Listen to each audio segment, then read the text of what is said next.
இப்ப ராமதாஸ் சசிகலா அவங்களுடைய கூட்டணி வந்து அதிமுகவுக்கு ஒரு அதிகமான ஒரு பலவீனத்தை ஏற்படுத்தும் அப்படின்றத கண்டிப்பா சொல்றேன் நான். இது அதனாலதான் சில நேரங்கள்ல சொல்றாங்க இது டிஎம்கே தான் பண்ணுது அது. ஆனால் கால சூழலில் பார்த்தீங்கன்னா இரண்டு பேருமே இன்னைக்கு ஒரு அரசியல் கட்சி தொடங்கி இதன் மூலமா திமுகவுக்கு பலவீனம் நினைக்கிறாங்க. கிடையாது, திமுகவுக்கு இது பலவீனமே கிடையாது. அதிமுக தான் பலவீனம். ஏன்னா இதுல இருக்கிற அந்த என்ன சொல்லணும், அதுல இந்த தொண்டர்கள் எல்லாருமே பிரிஞ்சு போறதுக்கு வாய்ப்பு இருக்குன்னு கேட்டா, அன்புமணிக்கிட்ட இருக்கிற பார்த்தீங்கன்னா அந்த பாமக தொண்டர்கள் பார்த்தீங்கன்னா டாக்டர் ராமதாஸுக்காக கட்டுப்பட்டு இருக்கலாம்.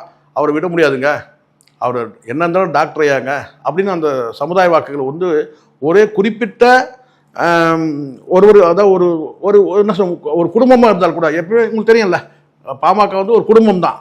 அந்த குடும்பத்திலேயே மாறுபட்டு கேண்டிடேட்டுக்கு வாக்களித்த கதையெல்லாம் இருக்குது. அதனால தான் தருமபுரியில் அந்த அம்மா தோத்தாங்க. யார்? சௌமியா தோத்தாங்க.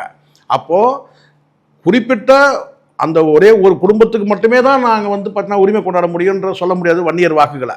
சரிங்களா? ஆனால் வன்னியர் வாக்கு அந்நியருக்கு இல்லைன்றதுல உறுதியாக நிற்பாங்க. வன்னியர் வாக்கு அந்நியருக்கு இல்லைன்னு சொல்லிட்டு, சரிங்களா, அந்நியாருக்கு கூட இல்லைன்னு சொல்லிட்டாங்க. ஆனால் அந்நியருக்கு இல்லை. அப்போ அந்நியர்கள் தான். அப்போ யார் வன்னியராக இருந்தாலும் அங்கே வாக்களிப்பாங்க.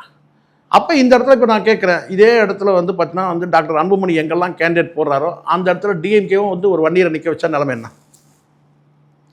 வன்னியர் சமூகத்தை சார்ந்தவங்க நிற்க வைக்கிறாங்க. அன்புமணி தான் வன்னியர் கிடையாது, அன்புமணியும் வன்னியர். அவர் எதிர்த்து போட்டிடுற அவர் கட்சியை சார்ந்து போட்டிடக்கூடிய வேட்பாளர் எதிர்த்து நிற்கிறவங்க பார்த்தீங்கன்னா வன்னியரை நிற்க வைப்பாங்க. அப்போ என்ன செய்வீங்க?